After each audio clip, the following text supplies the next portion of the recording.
Kalimera, Kalispera, wherever time you're watching, this is Mappa, the greatest podcast in the world. I don't care what anyone says. No one does what we do. No one does. There are levels to this. That is correct. There are levels, especially when it comes to Cypriot football. And as Thassos said on a different podcast, which I'm not going to talk about too much just yet, we're trying to get like a cease and desist letter from a club, aren't we? So... Yeah. How you doing, my guy? You right? I am doing fine. Now, obviously doing some angry typing, which we'll talk about later, but kind of like... But yeah, apart from that, absolutely beautiful, my guy. What about yourself? Excellent. Yeah, I'm good, man. I'm good. I'm a little bit drained. Had a long day today, and it's only going to get longer. But you know, this is my downtime, and I enjoy doing this because... You know, it's a bit of fun. And we have quite a lot of people. I say quite a lot, but we get various people interacting with us. So, guys, if you're watching live, whoever's watching live, whether it be on Facebook, whether it be on X, let us know if you're watching. Say hello. Don't be afraid to show your face if you want, or just say something. And just to say a quick thank you to our sponsor, foodfromcyprus.com. Use the code NCN12 for a 12% discount at checkout, because something's coming up soon, isn't it? Some Greek Orthodox thing. I don't know. Yeah. Come on, man. Greek Orthodox thing. Yeah. No, there's a Greek Orthodox thing coming up. So you know, if you're like me and you do your nistia, you're gonna need your luvin. You're gonna need your everything. You're gonna need all this stuff. And where are you gonna get it from if you haven't got relatives coming over? Food from Cyprus. Come on. There you go. Standard. Bang. There you go. Exactly. I miss you, Reba Yobeda. How are you? We're good. Although Facebook user, I'm not sure who this is. I'm gonna have to go on my phone and go into Facebook and check who this is. It's Sok. It's Sok. All right. Yasure. Nice. And Vaso is saying, "Come on, sorry, Vaso, man. I know you messaged about 45 minutes ago. That one. We've just been a little bit preoccupied last minute, but." Anyway, we're here now. So shall we get into it? Let's go. Okay, well, as we know, it ain't Group B without a party. So let's go with the Group B review.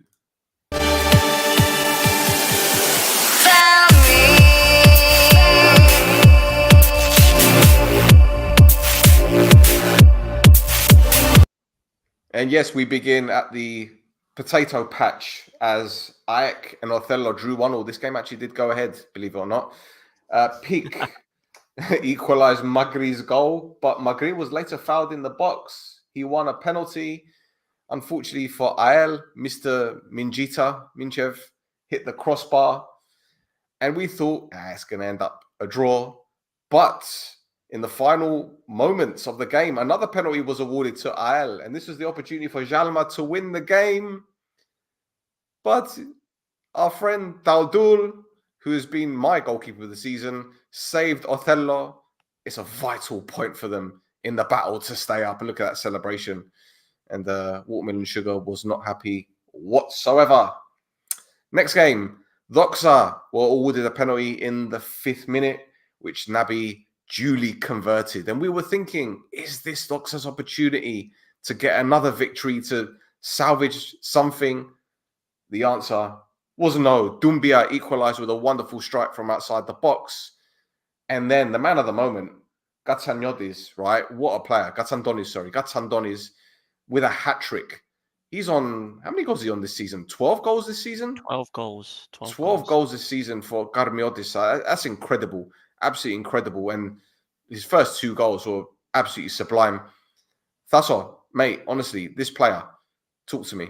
Actually, no, don't talk to me yet. Don't talk to me yet. We'll save it because there's another game. I keep forgetting about this one. Apoel beat Salamina by 2-0. Marquez and Sagal were the goal scorers. Apoel warming up for their semi-final cup game with a very, very good victory against a Salamina side that's practically on the beach now. And the final game, Aez and Ethnigo. Ethnigo winning by 1-0 thanks to a penalty from Cabrera. A handball there, which I'm sure Jason Punchin will not be at all happy about. A win for Ethnigo. And I guess that they'll be happy with the way this season has gone so far. But anyway, Thassos, let's go back. Sorry, man. Let's go Yep. back to Gatsantonis, because Hmm. this player is impressing me week by week. And for him to score the amount of goals that he has done for Karmiotissa, he's telling you something, man. He is. He's a good player. There's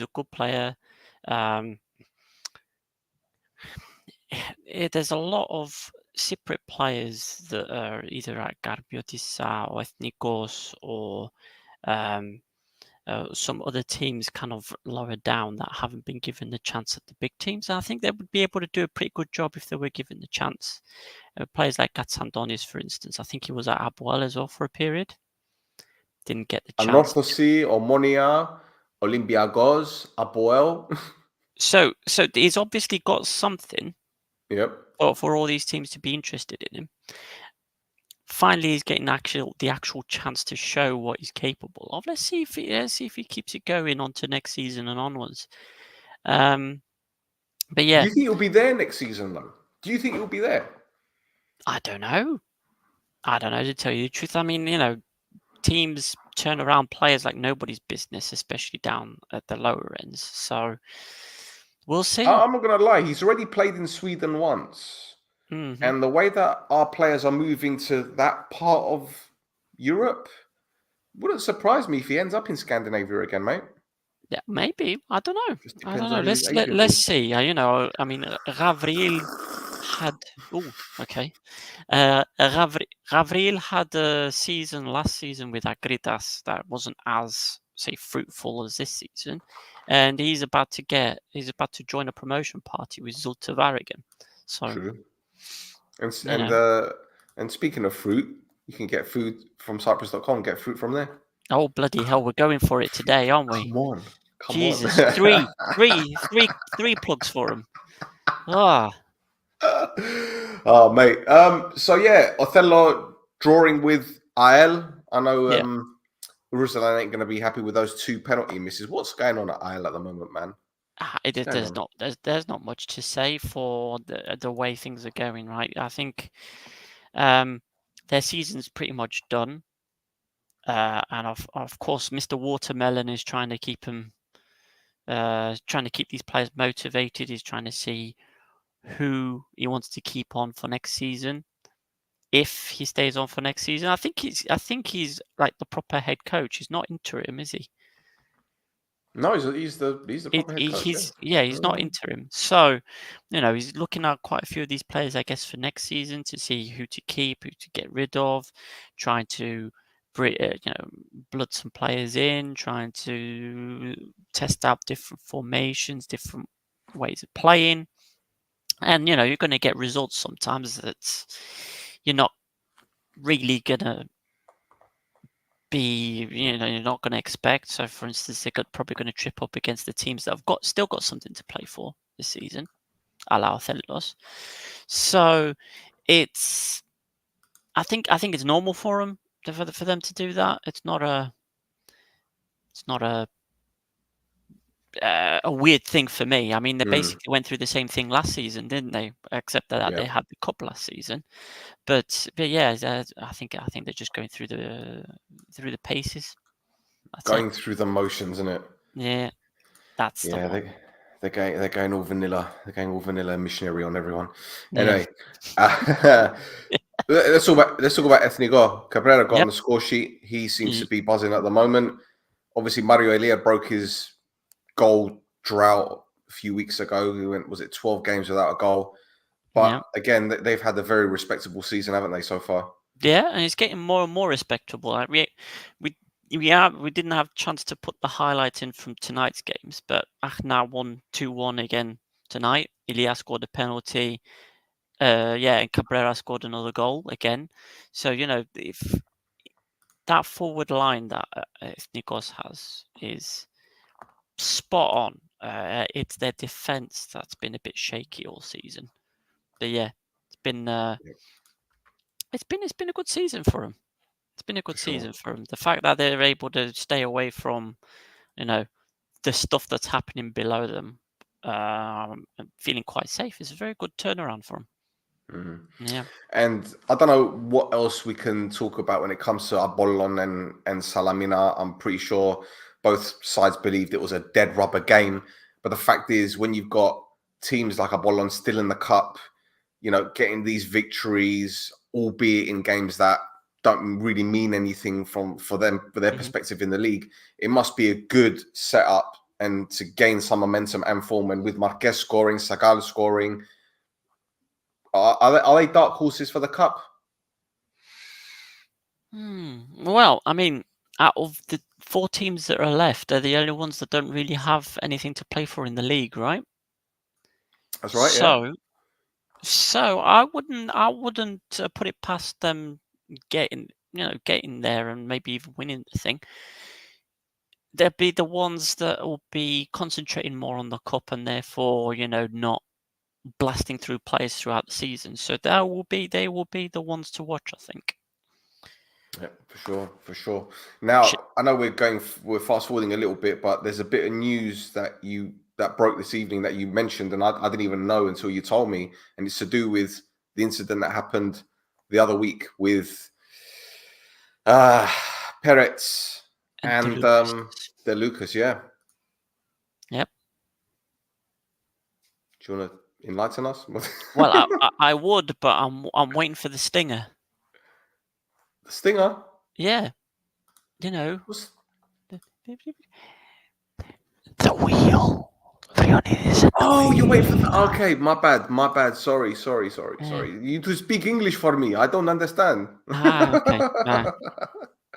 All right. Well, look, before we move on to the league review, I want to do this now. I'm going to mention it later. But on the 23rd of March, guys, on this platform, we're going to be doing a podcast marathon. So we've got several guest hosts appearing that support various clubs across Cyprus. Some of them might be actually watching live. I don't know. But it's going to be a marathon pod. Pedro, to his credit, he's been arranging most of it. So he's been like the wedding planner. He's been running around chasing people, and he's managed to get a whole bag of people, and we really appreciate it. And this is going to be a charity podcast for One Dream, One Wish. It's a children's charity, as you can see. This is a website at the top. I'm gonna put it in the StreamYard as well. As you can see, it's just here, right here. Voila. That's the website. Pay them a visit. We've actually got a link where people can donate as well, which we're going to put on the day. In fact, I might even do that in just a moment. But this marathon podcast is for this charity. Every penny is going to go to this charity. The link goes directly to the charity. It doesn't come to us and we hand it to them. It goes directly through the charity. It's all legit. It's all been confirmed. And we're going to be doing giveaways, and we're going to be doing an auction. An auction for what, you may ask? This is massive for us. We spoke to PASP today, and they have kindly, and I'm still in shock about this. Not because I didn't expect them to do it, but it's a really nice gesture. They have given us this shirt. It's been signed by every player that made the top 11 from last season. Thassos, do you want to read out the 11 players from last season's awards, Team of the Year? I would love to. So we've got Van Alves, we've got Crespo, we've got Vida, we've got Costas Pileas, we've got Ikoko, we've got Sarfo, we've got Ledes, we've got Pitas, we've got Babika, Jairo, and Gagorin. Yep. So 11 players. And I think it also includes the B team as well, which I haven't got, but I know Gaguli's name is on that from what I've been told. So we have the signed shirt from the Team of the Year, A and B team, I believe anyway, the B team. The A team for sure. I'm not sure about the B team, but I was told that Gaguli's signature is on it and he was in the B team, I think. So this is going to be auctioned on the day of the charity marathon on the 23rd of March. And thank you, PASP, for donating this, because this is absolutely massive. And for anyone watching abroad, I'm pretty sure there are going to be fans in Sweden who support AIK that might want the shirt for Bitter. I'm going to put the link in the description as well. So if you want to put some money in for the auction, and if anyone wants to donate anything for us to auction off or to give away as prizes, Nice. What There you go. I would like to say as well, there's on that shirt on the front, it looks like there's a signature from Muriel as well Let's on have a the look. You've got, your on the eyesight is armpit. better than mine, mate. Your eyesight is better than on, mine. on the as you're looking at it on the left hand side above the P. Does that not Okay. say Muriel?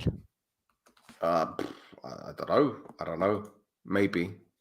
I don't know. I'm No, gonna look into it. Because listen. Regardless of that's a massive thing to win for anybody. yeah. It's got a few amazing signatures on there, I think. So I know if nothing else, I'm gonna bid on it. So Yeah. you know, I don't know if I'll. Yeah. I think it's conflict of interest if I get it, but No, I yeah. don't think so. I don't Mm. think so. Do you know, I'm actually going to go on the PASP Instagram and see if they got a list. I'm sure they got a list for the team of the year for last season. I'm sure they do, because I need to get it clear as to who the B team was, because anyway, I'm sorry. I'm getting hyped. I'm getting too hyped now. I believe Thassos is an undercover KGB agent and still double agent for MI6. No. Thassos perhaps, maybe. I don't know.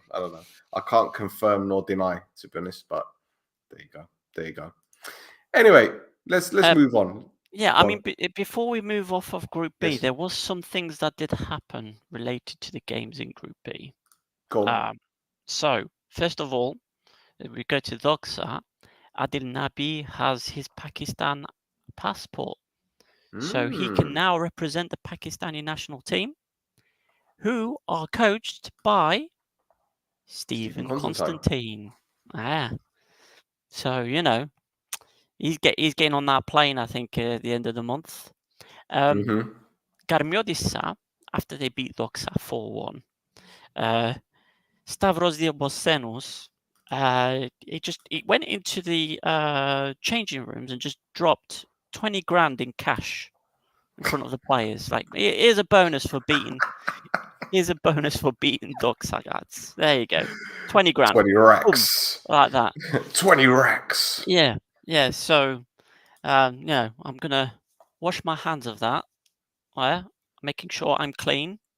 Nothing dirty on me, clean laundry, everything's, even my pajamas are clean, So, no problems from me. Now, somebody, obviously, once the news came out, somebody had something to say.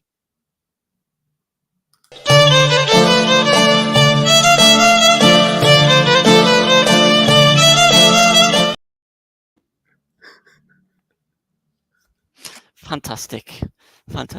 I can't wait for that letter.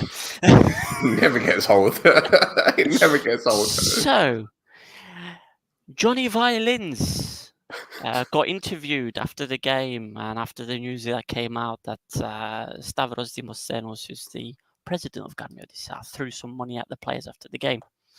So, this is what he had to say. Yeah, exactly. He is an administrative factor, a leader for us, and manages Garmiodissa with great mastery. He's not invincible, but he perseveres with the players, inspires them. He is not afraid to take risks, and the players justify him. We are honoured to have a president supporting the Cypriot players and coaching staff. I would jokingly say that if he jumps from a helicopter and his parachute breaks, he will find a way to land. Oh, hold on. So he's also James Bond? Yeah, exactly. What? Yeah. How are we only finding this out now? Yeah, Stavros. Well, I mean, in theory, if he's a spy, he's supposed to be keeping it secret, right? James Bond's a shit spy because everybody knows he's a spy. Yeah, shaken, not stirred. Exactly. Yeah. What was it that you drank? What was James Bond's drink? Martinis. Yeah. Okay. Do you think you get martinis from foodfromcyprus.com if you use code NCN12? 12%. You might be able to get the Elias for it. That's for sure. Yes. Yeah. Very good. There you go. There you go. Now, another thing happening down at the bottom there is it's going to happen on Friday. Is that there's the Limassol derby? There's AEL versus Apollon, right? Now, Ooh. right, I know. Ooh. Now, 8th of March on Friday is International Women's Day. So IL have announced that the ladies will be going free. Ah, okay. Free tickets for the ladies for International Women's Day. So if you have a special lady in your life that is also a massive yobbo or hooligan, well, why don't you take her to that Limassol derby, chuck some fireworks about? True, you could do. Yeah. Could do. I mean, Yes. it's a bit of a dangerous game to take a woman to, though, to be honest. Yes. Now, I want to go very quickly as well to the Apoel and Salamina game that happened. So 2 funny things happened. One of them I was really hoping you'd bring the highlight up from, but it doesn't matter if you didn't get it, is that Marquez, as good as a striker he is, the first shot he had during the match was it went out for a throw-in. He took a shot. He was in the box. He took a shot, and it went out for a throw-in. So that was the first thing. I did not see that. It was fantastic. Now the second one was that. So people who follow me on Instagram and on Twitter already know about this, but Malakidis had a shot near the beginning of the game for Apollon, and the commentator confused Malakidis with Sagal. Right? Now, Malakidis has a haircut a bit like us. Yeah, you see that? Beautiful head of hair like ours, right? Sagal looks like Mufasa from Lion King. Like, how do you get the two confused? Hold on a second. Let me bring it up. So, okay. So this is Saka's goal. Malakidis is at the bottom. Yep. Well, no. So that's Sagal's goal, right? It was a shot at the beginning of the game. But number 14 at the bottom is Malakidis. Yeah. You can even tell from here there's a difference. and this is Sagal. I don't. Okay, fine. Okay. Yeah. But I love the Cypriot commentators. I think they're brilliant, especially when there's a great goal. You hear, "Oh, Fulvio!" No, I love it. When a goalkeeper saves a goal, it's not he saves a shot. It's he says no. Yeah. Spogliariti pe ochi. It's fantastic. Anyway, that's all. Commentary bingo. Oh, we need to do that. Yes. Wow. Yeah. We do. Yeah. So are we done with Vida? We are done with Vida. Let's go Alpha. Yeah. Look at this one. Look at this old French IL hater, even bashing free tickets for women. I'm not bashing it. Obviously, I'll need to give out free tickets to get people into the ground. Well, just so you know, Thassos, I found Ruslan's partner in crime. No, have you? Yep. Yeah, there he is. There's that IL supporting dog. Yeah, that caused all the trouble. Ruslan's ultra supporting dog. There you go. Troublemaker. Yeah. Well, look, at least the dog is still alive. I mean, Varda's dog we thought died, but he dedicated one of his goals to his dog. Is that in the notes? No, it's not. I kind of left it off on purpose because then I knew it was coming, so I wasn't going to be surprised, by that fucking rickroll that you keep doing every time. Which one? With,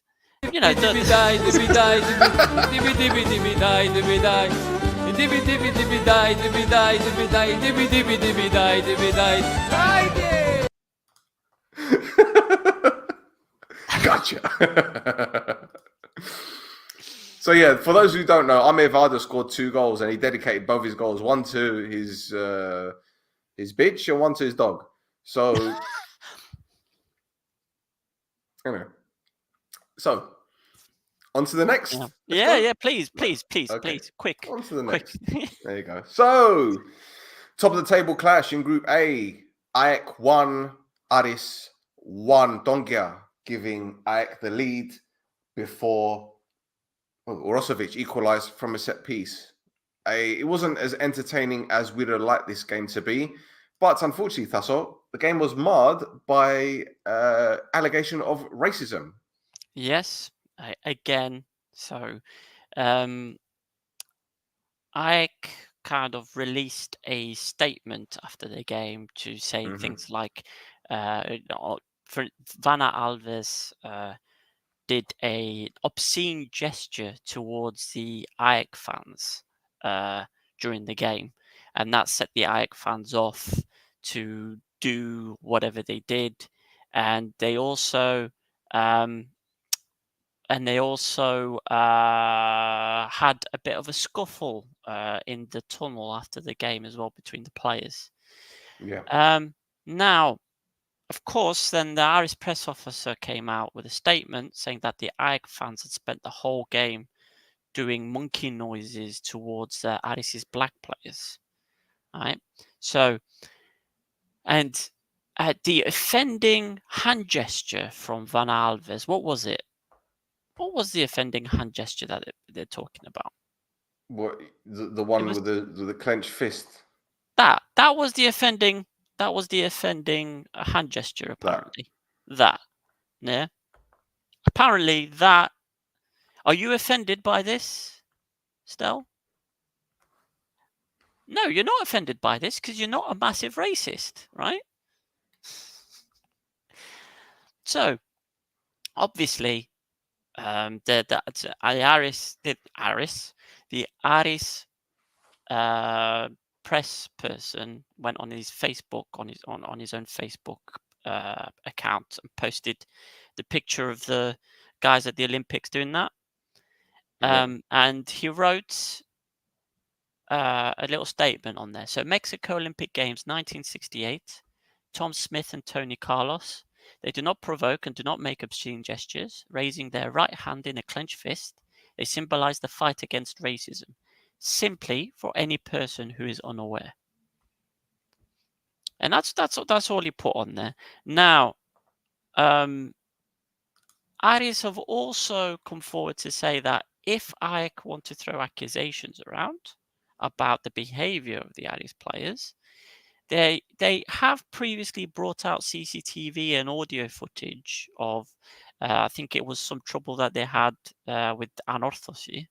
They had video of Sandy's being a little bit aggressive. Yeah. So if they do have evidence of anybody from Aris misbehaving, they should be able to get that CCTV and audio footage again, right? Of course, but Now, you know, it's one of those. He's not. He said, she said, but I forgot the bloody term now. One word against the other. yeah. Do you get what I'm saying? Yeah. The foreigner. Now, here's my thing on this, right?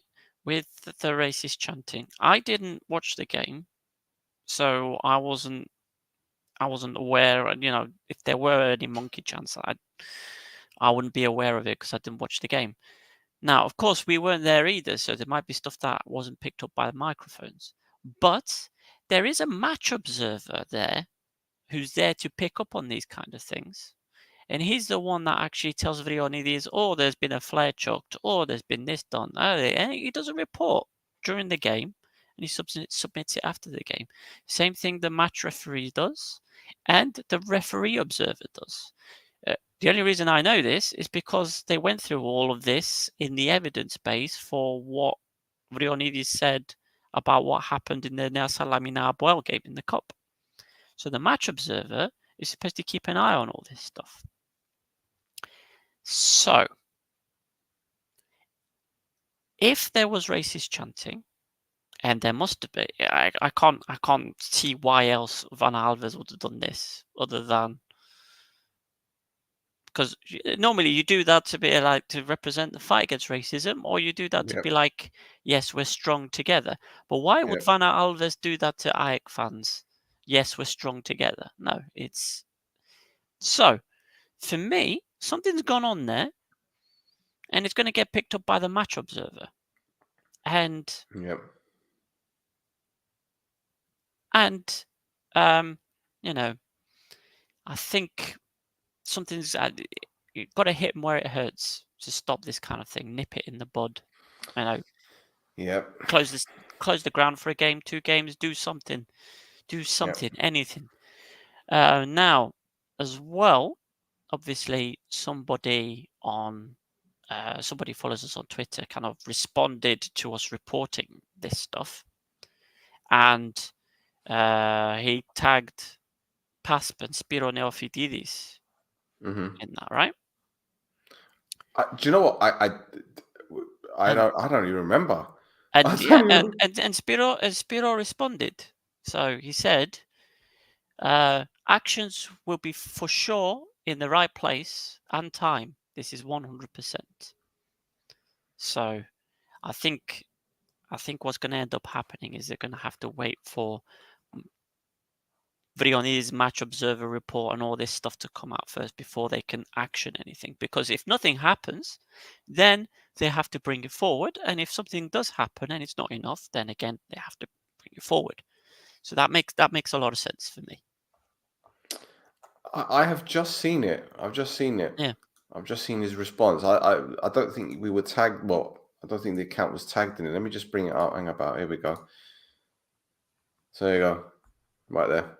Actually, you're right. Actions will be for sure in the right place and time. This is 100%. There you go. Yeah. There you go. Lovely. Exactly. Okay. So we've got that one there. We've got that one there. Yeah. Lovely. Excellent. Yep. Excellent. Yep.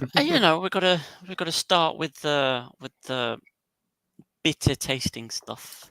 Yes. Before we absolutely. go to the more fun stuff. Yeah. Let's move on. Let's move on. Yeah. Okay. Next game, boys and girls. I'm a little bit happier today. Omonia beating Anorthosis by 2-1 and 2 utter thunder bastards. One from Gusolo, the second one from Adam Matthews. A penalty at the end from Stel wasn't enough. And Omonia get another victory under interim head coach Yannis Anastasiou. I actually sent that video clip to Adam Matthews' cousin because I know him quite well. And I got a message from Adam Matthews myself to say thanks.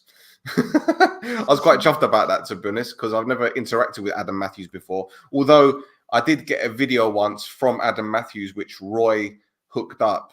And it was Adam Matthews talking about my friend Rodri, because Rodri always cusses Omonia. Yep. And Adam Matthews had a message for Rodri. I'm not going to repeat. It's nothing bad. It's just quite funny, actually. But yeah, 2 very, very good goals. 2 very good goals. And I think that's the best goal that Adam Matthews has scored in his career and probably ever will score. No, they're 2 very, very good goals from both the Omonia players. Yeah. There's some comments here that are interesting. We're not going to do that. We're not going to do that. Yeah, Gatsantonis didn't play. Lacks discipline. Okay. Anyway, let's go back to this game. Yeah. We did mention as well that Bezos had hit the crossbar 3 times during the game as well. 1 from a free kick, 1 direct from a corner, and 1 from open play. The man turned up the volume for this game. Yeah, he did. He did indeed. Yeah. He did indeed. But to be honest, mate, this was probably the most one-sided Omonia Anorthosis victory I can remember for a long time, in all fairness.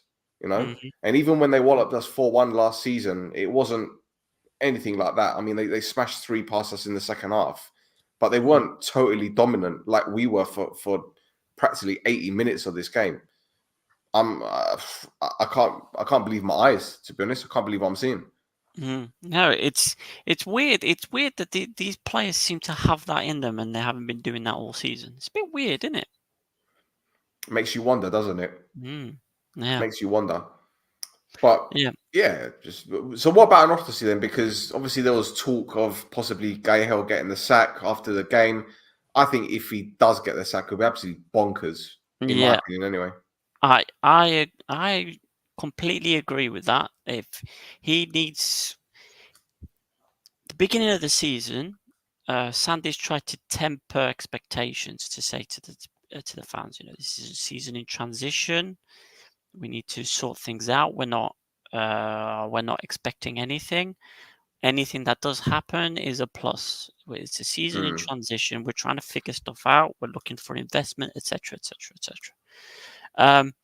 Now, obviously, they kind of started the season gangbusters, and the first part of the season they were absolutely ripping teams apart. And now, obviously, we're coming to the second part of the season. I think since the end of January, they've been a little bit off the boil. Right. But I don't think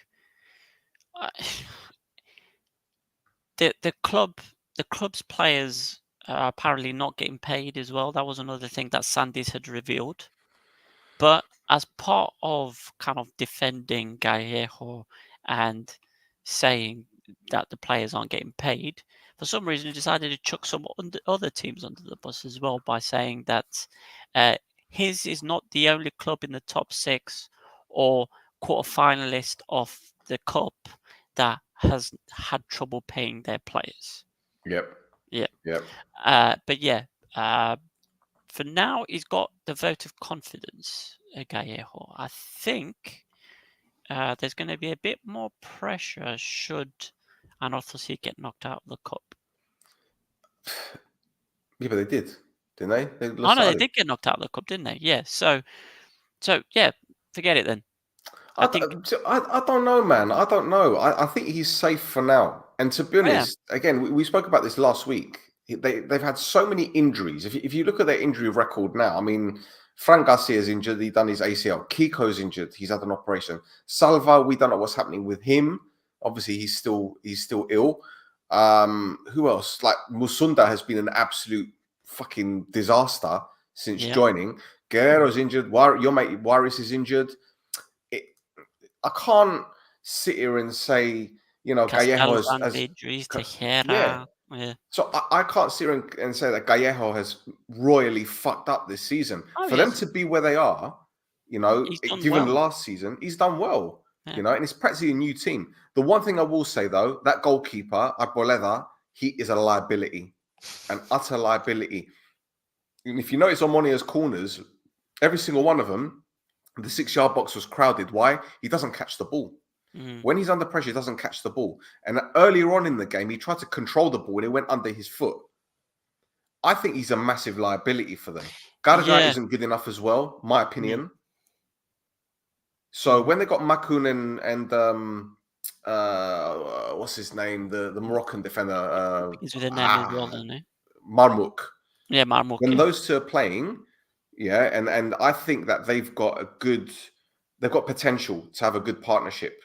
And once they have that back four settled, Wage, the right back, has been brilliant for them this season. All right, he had a stinker the other night, and he had a stinker against Apoel, but he's got something in him. The left back, all right, he's injured. Fine. Tejera is a fantastic midfielder. That left foot of his is an utter wonder. All right, Helder Ferreira has been a bit iffy. To be honest, he's a good player, but he's been a bit iffy. And Gassama, the striker, he's a brute. So they've got the ingredients to be a strong team. But again, the injuries have hurt them. I just think it's been one of those bad seasons for them off the field with all the politics and all that kind of shit. But really and truly, it's a transitional season for them. And with Sandy's overseeing everything now, because I think he's head of the Somadil, if I'm not mistaken. I think they've still got to do the election for that. Hambullah's gone, man. He's gone. But gone. They're going to ship him off, aren't they? No, I mean, we're talking about the season being behind the scenes being a bit of a shit show, but it's nothing compared to last season. Last season was a circus. So, so him saying it's a transition, it really is, because they're trying to sort out a lot of the issues that happened last season and a lot of the financial stupidity that they've had over the last 2-3 seasons. They're having to deal with that. So it's it's very difficult. It's very difficult to gauge the success of their season with what's been going on for them. But again, a transitional Apoel are supposedly in a transitional season, and I think they're doing very well for the transitional season that they're having at the moment, right? So Anorthosis having a transitional season and coming 6th is a really, really good job. Oh, for sure. Yeah. For sure. And if you think about it, the fucking, you mentioned all the shit that's been going on off the pitch. If you look at the squad last season, like last season's squad was terrible up until January, really. And even when they brought in Mraz, it took him a little bit of time to bed in, but then he was scoring goals. And then we learned a Guerrero lot. was a fantastic signing. Yeah, absolutely. That team really misses Guerrero. Yeah, for sure. But I'll tell you what, and they've, again, I don't want to make this the Anorthosis show, but they've still got players there that are on the fringe or have made appearances, like Barudis. I like him. I think he's a good player. I think he's a very good player. So they've got Julio. Yes. Well, the 18-year-old, I think he's 18. Yeah. So they got a Dionne in the middle of the park. It's a good player. So they've got the players, but I think they need the depth. That's the problem. They don't have the depth. And as Mbufo said here, from November, they have 4 to 9 injuries and bookings and suspensions and everything. So again, they haven't done badly. And I think at the beginning of the season, if you'd have told Anorthosis fans that you'd be top 6, they'd have bit your hands off, especially given last season. Now, onto Omonia, because obviously, we don't really talk much about Omonia because I always plug on no chufters, clearly. But there's been a question about the new head coach, Dambrauskas. Yep. And this one was a shock for me. And I'll tell you why, because I know myself that he was approached twice by the club and twice he turned the club down. Yeah. And the first time was October 2022 before Ferreira came in. Now, I know, again, full well, he didn't want the job because there was no stability at the club, because it's a sacking club. And as we see in this season with 3 head coaches, 3? Yep. 3? Yeah. It's a sacking club. Now. Now, for him to do a U-turn and say, I'm taking the job, tells me that either he's been given assurances or he's got a contract there that will pay him out whatever. And the finances are right. Now, I don't know much about him in terms of his coaching style and everything. All I know that he spent time coaching at Fulham, at Brentford's youth. So he's got that experience with youngsters. He's had success in Bulgaria, in Croatia, higher level leagues. He's been in Greece. All right, it was a bit of a funny one at Offie. But for the club to be chasing him for close to 2 years tells me they really want him. They really want him. That's all I can tell you lot. Honestly, that's all I know. That's all I know. Yeah, Dambrauskas it's an interesting one. It's an interesting one because again, it was quite bitter the way he left Offie. So we'll see. We'll see what happens with him. Again, that's going to be from the summer until the end of the season. But he's gonna be at the club this month. So he's gonna be in and around just to be Yeah, he's flying in to start looking at the players. So we'll see how they get on. There was somebody was asking the question as well, is obviously if this interim coach wins the league or wins a trophy, what happens to him after that? Does he still just move upstairs? Yanni's going upstairs. Yanni's going upstairs, man. I spoke to him the other day, actually. I wish him a happy birthday. So good luck to him. He's a bit like Marmite, because there are some players I've talked to and they didn't like him when he was coaching the club. But there are some players that I spoke to and they rate him. But the fact is, this is a guy with loads of experience. He coached in the Netherlands. He was 10 Cats number 2. He was with McDermott at Reading for a bit. He knows the club. He knows the league. So what do people want? Like, what do people want? And if he's there as a strategic advisor, it tells me he's the go-between the vice president and the president. So hopefully we won't have Mr. VP, the car rental guy, getting involved in transfers. Yep. Well, we'll see. We'll see, because Omonia seem to always start the season as a new dawn, a new day, a new life for me, and then by January and Dugolu, Durum, Durum, It's and it's so on. like the beginning of a Transformers movie after Michael Yeah. Bay let us stop directing it. You see the beginning, you're like, whoa. You see the trailer, you're like, this is gonna be cool, and then you watch it, you're like, I'd rather wank with my shit hand. That's it, really. But anyway, Oh dear. right. Right. Speaking of, Before we yes, move on, there's one yes. more bit of Omonia news that Hmm. we haven't mentioned here, although you have spoken about it previously.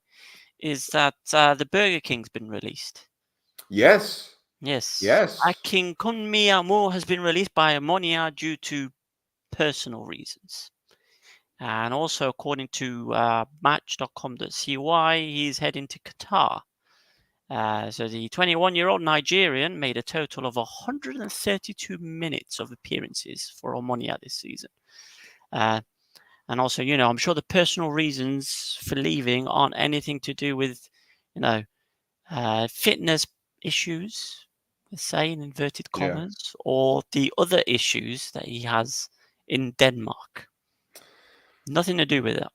Look, from what I saw of the player, he's got something about him. Yes, but He's definitely got, he has, because he was spoken about like this brilliant youth prospect before the stuff in Denmark happened, yeah. right? Everybody was talking about this kid's going places, he's gonna. So something happened. Well, he did go places. He went Yeah, somewhere yeah, that he he did. shouldn't. Yeah, But yeah, we're not without going to talk too permission. much about that. But yeah. So Look, it was either going to be a massive success or a massive failure. mhm, Now, if he didn't come to the club with those personal problems or that personal problem hanging over him, I think it'd been a completely different matter. yeah, Now, I said this on No Choftes. His weight clearly has been a problem. The weight issues has been a problem. This is a lad that hadn't touched pitch for 6 months. He signed for the club and he didn't make his debut until 6 months afterwards, probably because of his fitness issues. And you could tell he was carrying a lot of timber. And he continued with the binge eating. Right, I've seen photographs of him standing outside KFC being handed yeah, do you know what I mean? It's not, a secret. Okay. hmm Now, could the eating be because of what's going on in his personal life? Possibly, probably. Now, do I feel sorry for him? If he's guilty, I don't feel sorry for him at all. I don't feel sorry for him at all if he's guilty. But hmm if he's innocent, then you're thinking, well, what's going on here? yeah, yeah, of Do you get course, what I'm saying? yeah. Now, if he's going to go play in Qatar, would the fans of the club that he joins want that? Would they want a Well, player with see, that reputation? that's what I was going to get to as well. That Safo had a deal ready to go to Kuwait on loan, Q8, yeah, that's right, yeah. but the club's fans that he was going to go to kicked off about a player of his reputation in inverted Yeah. commas. So he went to Kuwait this winter, and then he came back again, and now he's back in the Apoel team. Yeah. There you go. So there you There you go. go. Anyway. Mm, Right. Nice excellent. segue. You mentioned Yeah, Apoel. A nice segue. And Apoel beat Buffalo by a goal to nil. look at And this they run. are now 6 points clear at the top. Look at this. And even though it was Ndongala that scored the winner, wonderful counter attack from a corner kick, I watched this game, Thasso, and I was very disappointed. Not just because you guys won, obviously, Yeah, but the fact that Buffalo did absolutely there was nothing. nothing. No, Nothing. Nothing. And I'm not even exaggerating here. They did absolutely nothing. And it was long shots, long hopeful shots the whole time. Most of them were yeah, flying over the bar. There was nothing from them. no, nothing at No. all. And you're thinking that a team that, you'd expect them to be trying to challenge for a European spot, it was bad. It was a really bad performance, And look, we're going to go back to the whole situation with Buffalo when they get into the top 6 and blah, blah. I get it. But you're expecting more, man. You're expecting more. At least the performance or the efforts, it just wasn't it just wasn't happening. And I won't say it's disappointing. It's not disappointing for me because 1, obviously Apoel got the win, so I was like, and 2, I'm being proven correct, right? But it's what I was at least expecting was some kind of drive or plan B, and it was like the players conceded the goal early on, and then they're just they're down tools, some of them. Yeah. The performance wasn't there from some of those players for Pafos. On the other hand, Apoel, listen, we'll keep if we keep shitting out 1-0 wins, I'll be a very happy boy. I'll tell you that for sure. No problem from me. Just the driest 1-0 wins. Like if the whole game only has one shot and we score and it's a 1-0 win, I'm dancing on the ceiling. I don't give a shit, man. I don't care. It's mate, look, fine for me. There's winning ugly. Yeah. Right. And that's how teams win the title. Okay. By grinding out 1-0 victories. You don't play well and you get the win. You did it against Doxa recently. You've obviously done it at the weekend. The one thing I will ask you about this team, while yes, you're 6 points clear and effectively one hand on the trophy so far, is it still a little bit of a concern that you're not playing as well as you would want, or is it just the fact that you don't give a shit because you're still winning games? No, I mean, I did bring it up last week, right? I brought it up last week a little bit, and you kind of went, I did it, kind of. It's, it could be tiredness. There's some players, obviously, there's quite a few players in the Apoel team that are over the age of 35 that you need to be worried about. There's definitely some stuff to be worried about as we go forward, but the fact is that you're not seeing the direct competition at the moment is Aris. You're not seeing them kick on like they did last season, where they just went and just blasted everybody and ended up winning the league. So there's definitely some hope there. As long as we keep grinding these results out and there's not the performance there, that's fine. What I'm worried about is there might be a result that goes the other way, and then that obviously then ends up demotivating these players.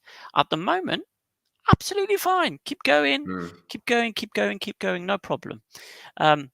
Obviously, as well, to kind of motivate some of these players, the club is going through some contract renewals, according to Petridis.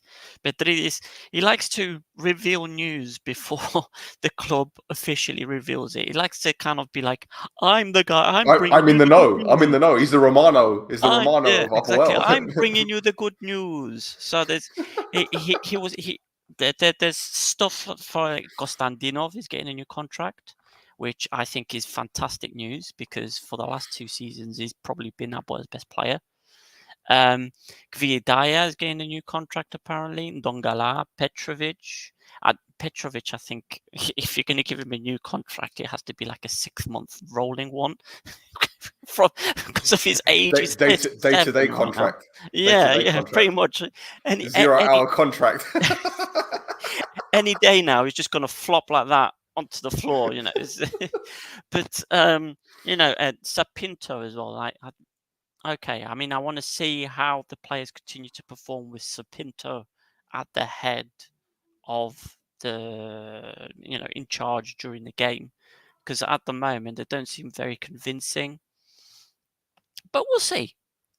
I mean, with 6 points ahead, there's nothing to complain about here. 6 points ahead. Teams directly below us are dropping points, So as long as we keep squeezing those 1-0 wins, squeezing every last drop of effort out of these players, I have no problem. I've got nothing to complain about. It's weird. Let's go quickly back to Buffer here, because Yeah. I know Jairo didn't play. Mm-hmm. 13 goals this season. Contreras played up front, didn't do too much. I think Buffer only had 4 shots on target the whole game. Second half, I don't remember them having any shots on target. Mm-hmm. Now, I know it's an obvious question to answer, and perhaps it's a rhetorical question, but is Jairo too important for Buffer now? Seems to be the case, doesn't it? Seems to be the case. He's their captain as well. He's not just the goal scorer for him. He's their captain. So yeah. Well, they lacked a lot. They lacked a lot Yeah. up top, and it wasn't just the movement; it was the physicality. It was too easy defensively for you guys. So, like I said, I'm more disappointed with the performance overall from Buffer, and I think Caicedo picked up a yellow card at the end of the game as well. So, frustration creeps in. But Yep. Question here: are you going to make Suvla for Signo Bentin? No. We ain't got the weather for it anyway, man. We ain't got the weather for it. Not in London. Yeah, that was bloody freezing. Yeah, I wouldn't That's mind. what it's Apoel Lista. Come on, you didn't know that, Teddy. Come on, Teddy P didn't know that you're an Apoel Lista. Yeah, I mean, I kept it quiet for the first 6 months of this podcast, and then obviously I went to the Apoel game at the end of last season. And everybody was like, "Well, why were you at that game then?" I wasn't going to be like, "Oh, because I wanted to report on the atmosphere of the game." Yeah. Oh boy. Well, listen, Teddy. Teddy, I know you're talking about Thasso being an Apoel Lista, but Teddy actually likes chocolate orange, so perhaps he's in the closet as well. Oh yeah. You see, in the end, you break up that chocolate. What's underneath? I'm joking. Don't worry. He's not one of you. He's not one of you. Anyway, Thasso, league table. Over to you, Sunshine. Table. Oh, look at that! Isn't that beautiful? Apoel, top with 63 points, and then second is Aris with 57. 6 points. 6 points, lads. Then you've got AEK in third on 56, and Omonia in fourth on 55. Very interesting race developing there, isn't there? It's 2 points between those 3 teams. And then you've got Bafo and Omonia face AEK this weekend. Nice game. Get a draw, lads. Bafo in fifth with 50 points, and Anorthosis are in sixth with 48 points. And then you get down into the relegation groups there. We've got Apoel. Bloody hell, I got Apoel on the mind. Apollon. That would be funny again. Meet McCarthy. Oh, join a Nicosia. Club is great. I'm going to make myself a cuppa. Apollon. God damn it. Apollon at top of that group with 41 points. Then Nea Salamina in second with 37. Ethnikos Achna in third with 35. AEL in fourth with 34. Karmiotissa in fifth with 24. AES in sixth with 17. Othellos also have 17 points, and Doxa still propping up the table with 15. Now, the Achna have overtaken AEL, but that's because they played that extra game tonight. Again, we spoke about AEL and Apollon. They're playing on Friday, and I think Nea Salamina are playing Doxa tomorrow. Yes. There you go. Yes. Poor Ruslan. Even in Group B, Apollon are ahead of AEL. I'm not going to pick on him anymore, man. I already. Yeah, there's a question for you. What is it? Oh, yeah. No fucking comment. Yeah, I put Achna to win and Cabrera to score.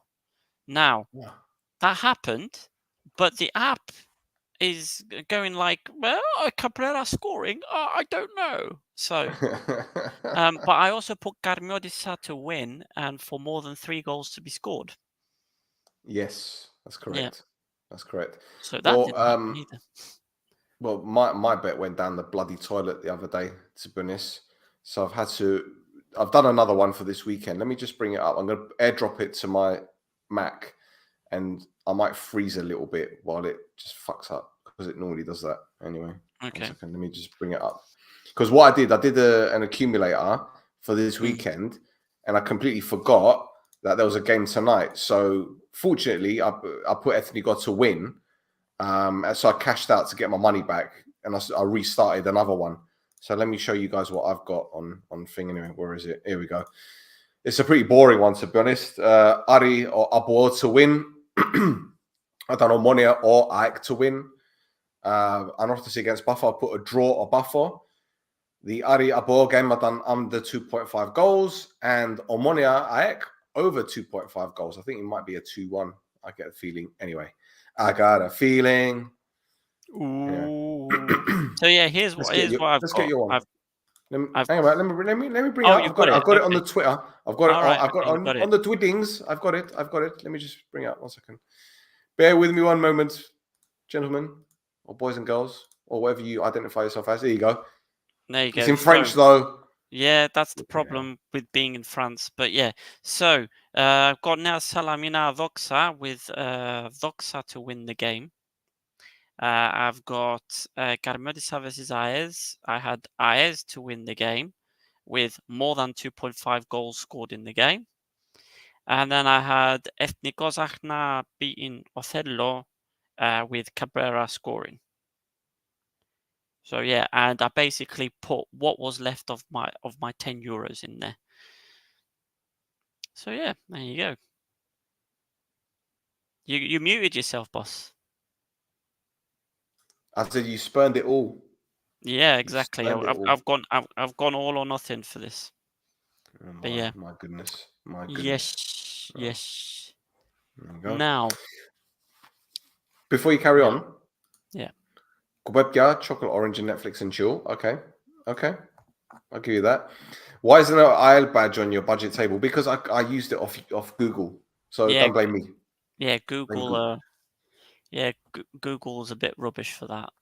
Google do not recognize IL. We're not aiming at you, Ruslan. It's just not. It's not on purpose. No, it's not a personal thing. Don't bet on Group B. That's a rookie mistake. No. But listen, right? With the predictions that I did for what's happening with the match day in Group B so far, I've got one 100% correct, and the other one 100% wrong. So I've got on Twitter, I've got Achna beating Othello 2-1, but then I had Carmiodisa winning 3-2. So there you go. Correction. There you go. Yeah. So right. we'll see. We'll see how the rest of the other 2 games come up. We'll see. Now, there's one more thing to talk about tonight. It's time to spin the wheel. What is coming? We don't know. Spin the wheel now. I told you, we're the best podcast in the world. Oh man, it's beautiful. It's beautiful. It's fantastic, isn't it? So, do you want us to go for the big stuff that happened tonight, or do you want us to go through the stuff that happened last week first? Let's go with tonight. Okay, we'll do the big stuff. So, tonight in Mr. Vrionidis' findings, he delivered a judgment on Louis De Lucas and Eliel Perez. Yep.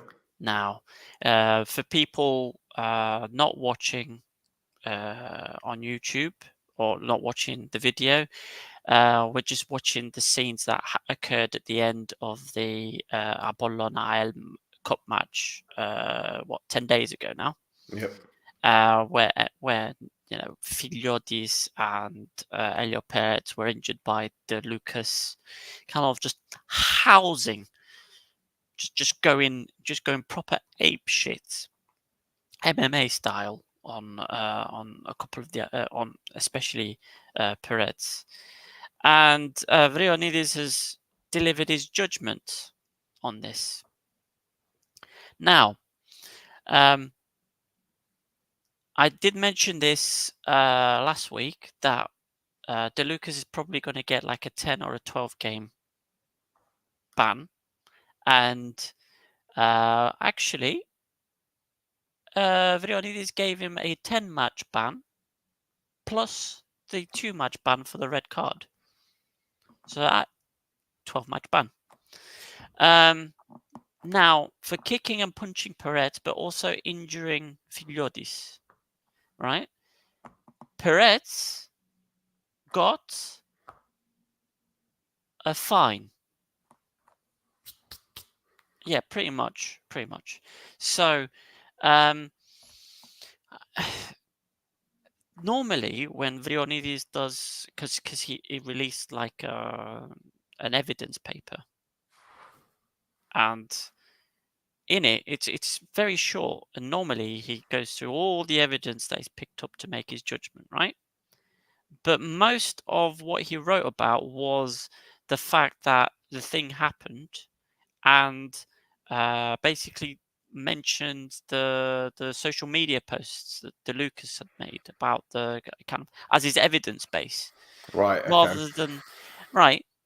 He didn't mention anything about the match referee's report about the red card that Perez also received. Perez just got fined for using provocative language. Right? Okay. Yeah. Okay. So that referee's match report, right? It's going to say something in it because Perez said that the referee said to him he got sent off for abusive language, right? Yeah. Normally, Vrionides copies and pastes what was written in the referee's match report in his evidence base. This time, there's nothing. I wonder why. Now, it's fucking weird. That's all I'm saying. It's weird. It's weird because normally Vrionides, even if you agree or disagree with Vrionides, he puts his evidence forward and he lets people read through that evidence. This time, he hasn't put anything. Just that the player said that the other player used abusive language towards him. I find the whole situation bizarre because if we go back to what happened the other day with Aik and Ari, both parties were very vocal about the allegations and all that. But this situation with Apoel and Ael, where the player has said racially abused, right? Yeah. Am I wrong? Yeah. It's just disappeared. Yeah. It's just the two players arguing between themselves. Never seen, never heard, never happened, never occurred. Yeah. Weird one, man. Wild. It's weird. It's strange. It's a strange one. Now, that's the serious bit. Now, I picked out some other bits from last week as well, which I think will lighten the mood compared to obviously that fucking bullshit. Now, firstly, I don't know if anybody remembers, but Garras got sent off against Apollon for kneeing Sagal in the jelly beans. Yeah, right in the ghoulies, right? So Garras has only been given a fine. Yeah, for doing, let's say, half of what Perez for what De Lucas did to Perez. Lovely. George Marsh and Morgan Brown were both fined for when George Marsh did that horror tackle and then slammed his head into Morgan Brown's chest. They both got fined for that. Aris under-19 head coach Gordon Schildenfeld. Do you remember him? Yeah, defender. Yeah. So he's now Aris under-19 head coach, and their goalkeeping coaches, or Solomos Filippo, got hit with a too-much ban because of sarcastic clapping. in the thing, sarcastic clapping. Too much ban, lads. You can't sarcastically clap at the referee anymore. My response to that is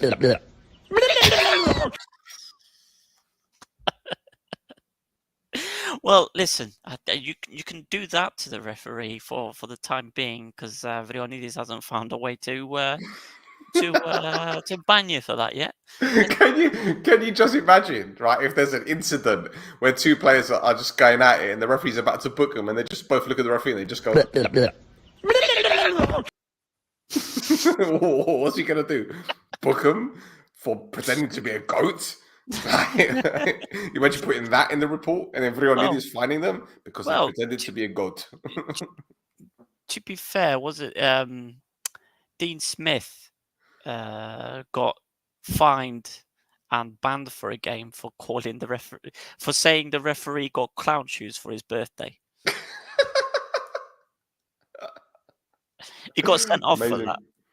Amazing. But yeah, now a couple of other things that came up as well that I'm going to mention that aren't from the Protathlima. You had MEAP physio Stavros Theodorou, who was suspended. He's been banned for a game because he was walking aimlessly around the pitch during the game. What? Yeah, just the physio was just walking around the pitch, just walking around the periphery of the pitch, just.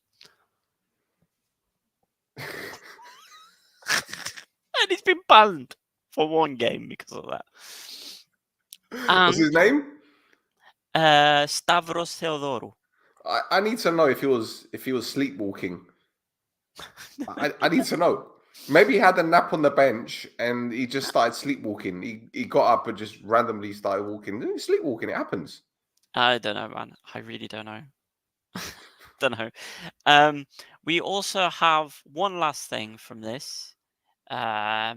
Although I might bring up something else, I'm just going to check Twitter beforehand, before you play the outro to Vrionidis. Yes. But yes, the Doxa and AL fans got into a fight in the 69th minute. Nice. During an under-14s game. Both clubs got fined for that. Yeah. This is Mappa. Yeah. Yep. So, the last thing I want, here it is. So, I mentioned Vrionidis this week, and the team manager Olympiakos Lefkosia responded to the thread. I mentioned Vrionidis being absolutely random and being not making any sense sometimes. And Eleftherios Petridis responded to me to say that Olympiakos were fined because the technical director had a red access card instead of a blue one. Right? Okay. And basically, a blue access card has access to the stands, the dressing room, and the pitch. A red one is just for the dressing rooms and the stands. And no, the technical director did not go on the pitch.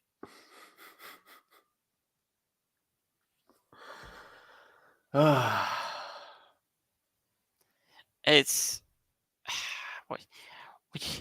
petty, isn't it? It really is. It really is petty. It really is. It really is. Honestly, I swear they just make up these things just so they can implement fines because they know that people are going to be like, hey, this is Cyprus. Yeah. I'm pretty. One more thing. Thing. Something else that happened today with Vrionidis, right? Yeah, so there was a match between Abea and Halkanoras, right? Yes. And Halkanoras were fined because the match doctor was late by 17 minutes. Well, but the game still went ahead. Yes.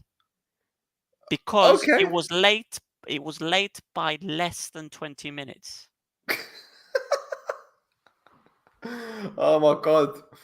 Can you imagine there was someone there with a stopwatch, Yeah, timing them? I give you 20 minutes. Fucking hell, man! Honestly, exactly. brilliant, absolutely brilliant. Well, listen, without stuff like this, it wouldn't make us entertaining, I guess. So Exactly. we're done. Yeah, I mean, you can play him out now if you want. That was our Vrionides update. It's time to spin the wheel. What is coming?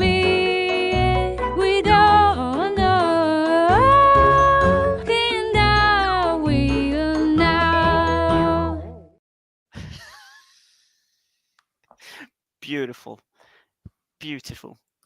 That is never going to get boring. Never. So, any other business? No, my man, that was all we had. That was it. That was all we had. Okay, fair enough. Fair enough. Well, before we wrap it up, boys and girls, just like to remind you all, we are doing a charity marathon podcast on the 23rd of this month.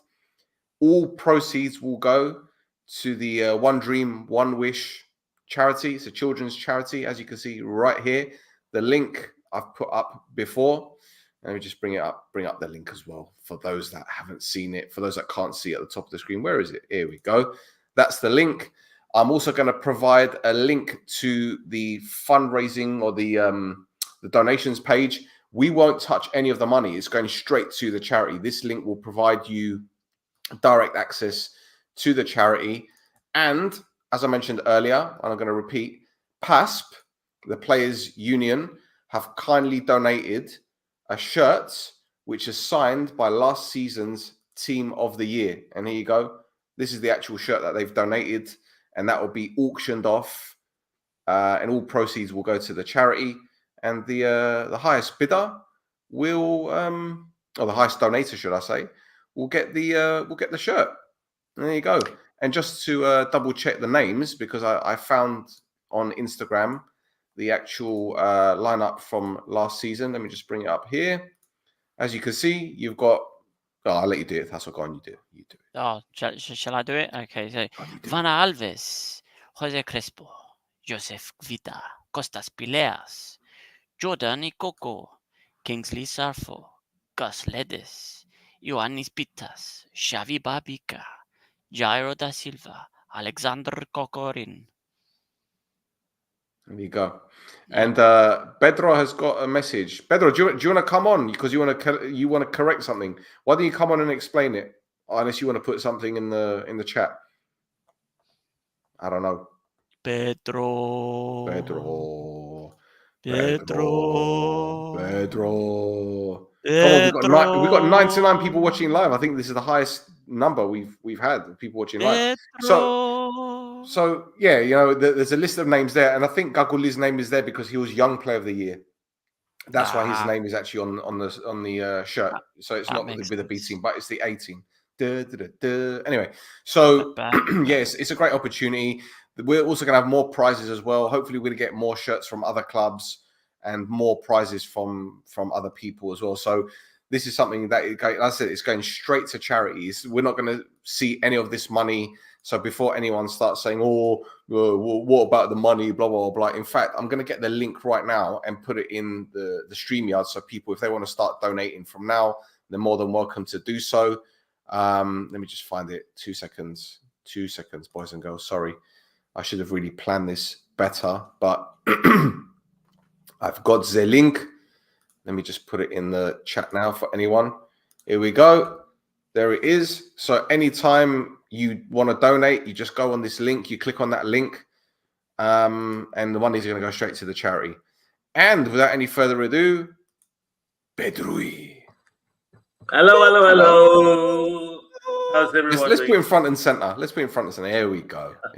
The man of the hour, the wedding planner. Yeah, right. What your exactly. bollocks off with this one, man? I tell you, well done. I'm impressed. And I'm not done yet. You know that. You know very well that I'm not done yet.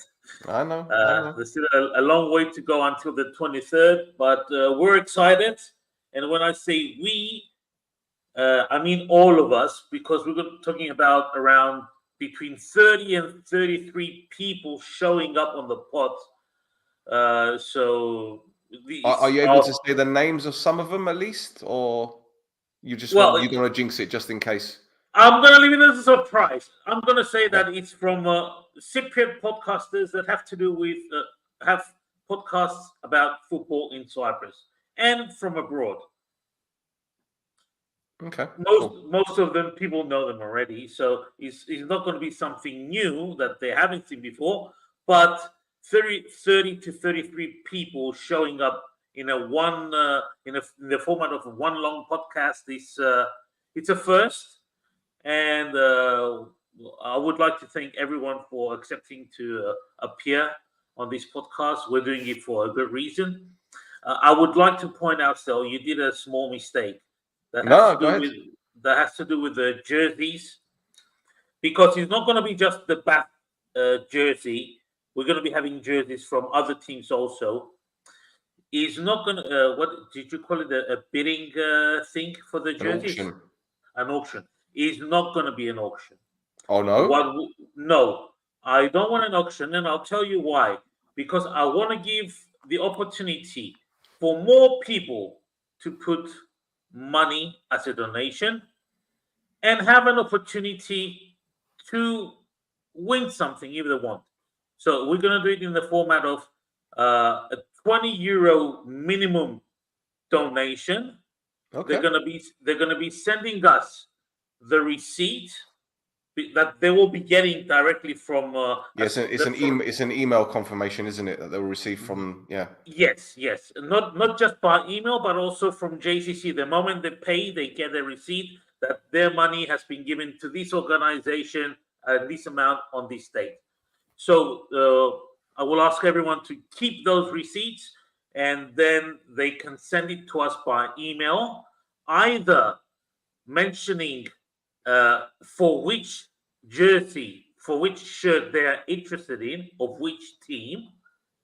And we're going to have some prizes also that are going to be put in a draw for everyone. So let's say I put €20 and you put €20 and Thassos put €20, and I sent in the receipt with the headline of the email, Fanella Basque.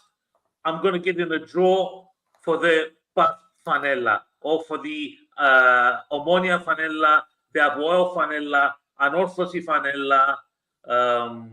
Did I mention Apoel? You just did, yeah. Yeah, because it's a lot of fanellas. I'm trying really hard to. A lot of shirts, yeah, loads of shirts. I'm trying to get all these shirts from everywhere, and it's going to be a good opportunity. I mean, we all have our teams. We may have the our own specific shirt that we would like to get.